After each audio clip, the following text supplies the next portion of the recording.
A Hora do Ungido, com o pastor Paulo Messias.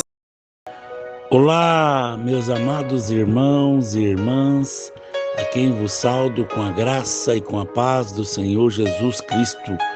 Eu sou o pastor Paulo Messias, da Igreja Videira de Canaã, Goiânia, Goiás, Brasil, para o mundo, chamado por Deus para curar os enfermos, libertar os cativos e pregar o Evangelho da graça. Mas antes de orar por você, eu queria compartilhar com você uma palavra poderosa, um Salvador feliz em nos salvar. Preste atenção, Deus realmente nos ama. Ele ama nos curar, restaurar e salvar. Ele não é um Deus que nos deprime ou coloca para baixo, mas é um Deus amoroso. Desde o princípio, no jardim do Éden, o inimigo tentou passar a imagem de Deus como sendo mau. Ele disse a Eva que Deus estava negando algo, que Deus havia proibido justamente o fruto que faria semelhante a ele. O diabo sempre procura convencer as pessoas de que Deus não é generoso, que ele está retendo alguma coisa, sempre parecendo que Deus não está interessado em nos abençoar. Mas a cruz de Cristo destrói todas essas mentiras. Deus nos amou de tal maneira que, mesmo não precisando nos dar coisa alguma, decidiu dar seu próprio Filho. Por isso, Deus hoje é justo em nos justificar. Mas como pode o homem ser justo diante de Deus? Até mesmo os nossos pensamentos são pecaminosos.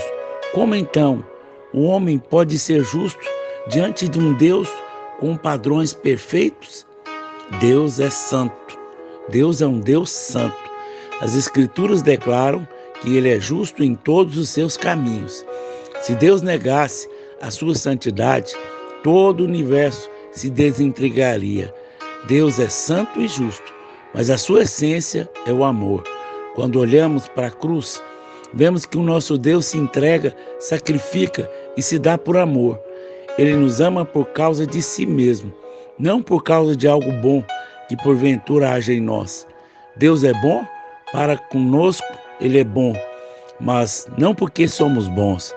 Na sua justiça, Deus encontrou um meio de expressar o seu amor. Sendo Ele justo, teve que punir os nossos pecados. Então enviou o seu Filho para ser punido em nosso lugar. Quando Cristo morreu pelos nossos pecados, a justiça e a santidade de Deus foram satisfeitas. Desde o princípio, quando Deus mesmo sacrificou o cordeiro no Éden para vestir Adão e a sua esposa, Ele pintou o quadro retratando que sem sangue não há remissão de pecados. Durante séculos, os judeus sacrificaram o cordeiro na Páscoa e nos sacrifícios diários, anunciando que o cordeiro viria. Até que chegou o dia em que João Batista apontou para Jesus e declarou: Eis o Cordeiro de Deus que tira o pecado do mundo. João capítulo 1, verso 29. Deus não pôde achar em lugar algum um homem que pudesse fazer a redenção, pois em todo homem há pecado. Mas por fim, a Virgem engravidou. A semente de Deus foi colocada na mulher. O Senhor Jesus não tinha a natureza do pecado. Não houve sangue humano na geração de Cristo. A placenta no útero que alimenta o bebê e elimina os dejetos não participa do seu sangue. Nem Maria ou José tiveram qualquer participação na natureza de Cristo. Ele nasceu para ser o Cordeiro perfeito, para o sacrifício pelos nossos pecados. Na cruz, sua justiça foi satisfeita de tal maneira que, se hoje Deus rejeitasse um pecador, Ele estaria dizendo que o sacrifício de Cristo foi inútil.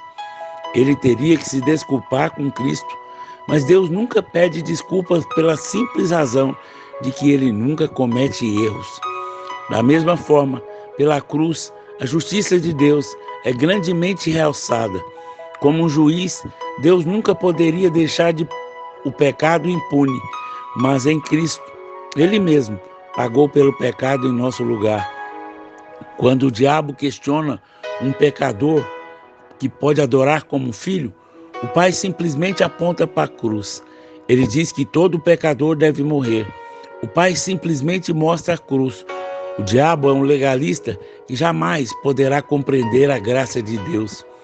Mas Deus não poderia simplesmente perdoar e esquecer o nosso pecado sem todo o sacrifício da cruz.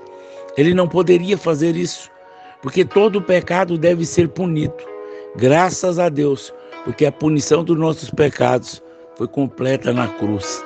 Na cruz, Deus se fez justo, nos fez justo.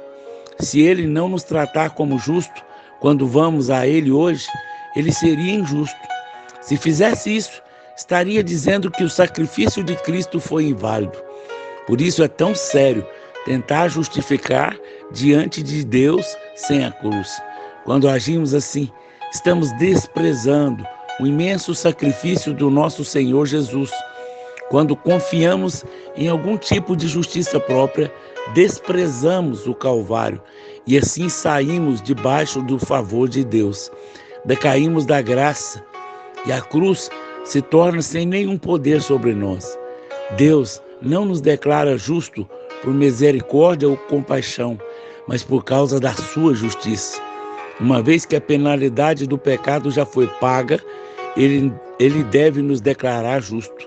A cruz, porém, não mostra só a justiça de Deus, mostra também o seu amor, pois ele entregou o seu próprio Filho por nós.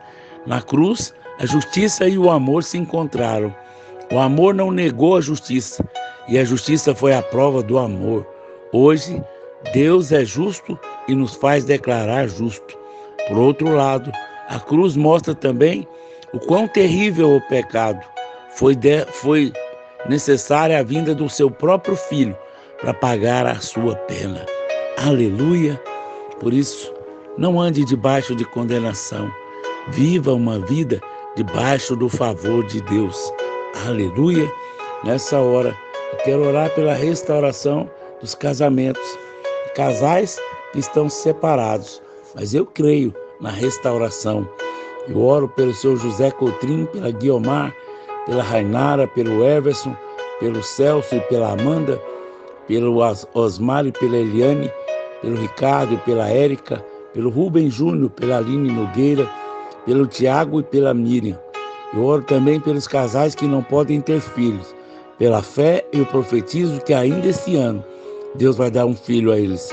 Eu oro pelo Ricardo, pela Táfnis, pelo Juliano, pela sua esposa, pelo Wesley e pela sua esposa. Vamos orar? Pai, em nome de Jesus, eu venho através desse canal do YouTube orar pela restauração de cada casamento, para que essas famílias sejam restauradas pelo Senhor, que haja restituição de tudo aquilo que o diabo roubou na vida deles. Eu repreendo todo ataque do inferno, toda dureza no coração, toda falta de perdão, toda falta de sabedoria. Eu oro ao Espírito Santo, que convença cada um desses casais, para que haja restauração, para que haja restituição, para que haja perdão no meio deles. Pai, declaro em nome de Jesus que a tua palavra é a verdade. O que Deus uniu, não separe o homem. Manifesta a tua glória e o teu poder na vida de cada um desses casais que estão me ouvindo pelo canal do YouTube. Que o seu casamento seja restaurado. Eu oro também pelos casais que não podem ter filhos, porque eu creio na tua palavra e na tua bondade. Pai, assim como o Senhor foi com Ana, assim como o Senhor foi com Sara, manifesta o teu poder na vida deles, trazendo, ó Deus, a fertilidade, a unção da multiplicação, que esses casais possam ter filhos, filhos naturais, para que a sua alegria seja completa, em nome de Jesus. Amém, amém e amém. Meu amado irmão, minha amada irmã, você que foi edificado por essa palavra, por essa oração, nos ajude a divulgar o nosso canal, porque breve nós vamos conseguir fazer uma live online, ao vivo. Mas eu preciso atingir mil pessoas que estejam assinadas no nosso canal. Por favor, me ajude a divulgar. Deus abençoe a sua vida em nome de Jesus.